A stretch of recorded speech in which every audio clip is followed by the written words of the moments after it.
Men of Reddit, what is the most unreasonable request that you have received from a woman? I think the woman that asked me to bring 5 years' worth of tax returns to the first date so she could verify my income was a good one. Yes, I went to the date, though I forgot my tax returns. I just wanted to meet this woman and see what was worth this level of financial scrutiny. Also, I'd never met a woman with gigantic brass balls before and thought the conversation would be novel. It was. But how did that conversation go? Serious annoyance on her part. She was expecting a very handsome man who was over 6 feet tall, never married, great credit score, big house, lots of money, lots of free time, wants a marriage and kids within the year. I was wasting her goddamn time, and that was jerkish of me when she could be meeting a guy with the money, looks and height she wanted for her imminent children. She had the clipboard to score potential suitors. God damn it, she was worth it, and she wasn't going to compromise or accept anything less than what she thought she was worth. She had an obnoxious temper, she was small in stature, and always had a disgruntled expression on her face. She wasn't particularly well off either. But damn it, she'd read some inspirational, "You go girl" stuff, and if Brad Pitt with a Maserati full of cash wasn't showing up on a Monday, she'd put out the call until he showed up, hopefully on Tuesday. That I'd pay child support on her kids. I had just met her 2 weeks ago, we weren't dating, we definitely did not have sex. She worked at the same place I did, and she tried to take me to small claims court. The judge had a very confused face. That same judge also signed off on my restraining order. She took you to small claims for child support of kids that aren't yours? Yes, she was fucking crazy as shit. Found out later from one of the women that worked in the office that she had tried doing that to random guys she had met on Tinder. Was about a month after my incident she got fired because a new guy had turned her down for a date, so she broke down screaming rape. In a room with about 20 other people who had seen and heard everything. He also ended up with a criminal case against her. Probably about the wildest shit I've ever seen somewhere I worked. My best friend in the army, his girlfriend told him to get a circumcision because he had an unusual shaped member, and she didn't like it. So, I had to take him to the hospital and be there when he was in recovery. Wheel him into the barracks, and make sure he was okay until he could get around on his own. Then, she cheated on him and left him several months later. A girlfriend's mom wanted my socials so she could run a credit report on me. It's a 3-way tie. 1. Breakup money. She literally asked for a form of spousal support for her to get back on her feet after she cheated on me. She only slept over at my place 2 or 3 nights a week for about 5 months. She said, all her friends get it when they break up, and her ex-boyfriends didn't have an issue with it either. 2. She let her ex move in rent-free in my basement because he was having a hard time, even though she and I literally just recently started living together. 3. She asked me to pay for a birthday party for her, Dirty 30 milestone. Her requested budget was $40,000 to bring together a couple hundred of her closest friends, and the perfect venue and dress she already picked out. Edit. These were 3 different women. Yes, I had terrible taste in women when younger for about a decade. Snapped out of that little style and now happily married with kids with a wonderful, down-to-earth, beautiful and loving wife. My ex-girlfriend asked me to ignore that she cheated on me with her ex and got pregnant.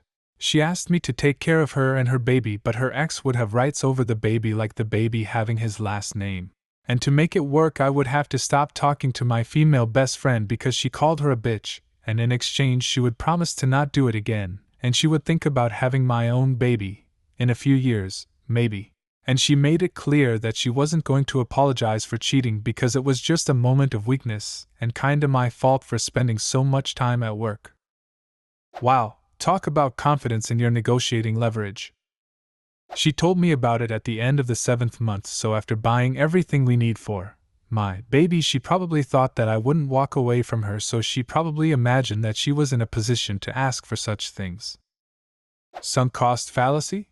She thought you had invested so much that you couldn't walk away? The problem with her theory is, by walking away you save on a massive future liability. Nothing on a serious level, but a girl I was dating invited me over to wash her dishes after she had a party for her and her friends the night before. Had a girl ask me to gain weight so she would feel better about herself. I politely let her know she should lose weight, a healthy diet, and exercise, and left her 'cause I ain't got no time. This one is actually fairly common. Have a few of my married friends who have wives constantly trying to get them to put on more weight because the wives have gained. This makes me think of my mom. A decade or so back, damn, I feel old, my parents got into a competition with their friends to all lose weight. And many of them were very successful and have maintained a healthy weight since. My dad was one of them. My whole childhood my dad was morbidly obese, and then suddenly I wouldn't recognize him walking down the street because he finally reached a healthy weight. My mom, on the other hand, who's been on a diet my whole life, didn't lose nearly as much percentage as my dad and never reached her goal healthy weight. Well, once my dad started to weigh less than my mom, every day she'd start saying things to him like, "I miss his belly. There's so much less to snuggle now. A man should never be smaller than his wife." And it was very eye-opening. For the first time in my memorable life, yes, my dad was smaller than my mom, but more importantly, she was shaming him and making him out to be the villain. It was very toxic, and I felt bad that my dad was to be made guilty when he had accomplished such a huge feat. I once dated this single mother of 3 kids, yes, 3 different fathers, and she asked me to get a vasectomy because she did not want to get pregnant again. Lady I hadn't spoke with in 10 years asked me to put her up in my house rent-free in exchange for, implied, sex. This was at the 10-year reunion with my wife standing there. Also, this lady was a complete bitch back in the day.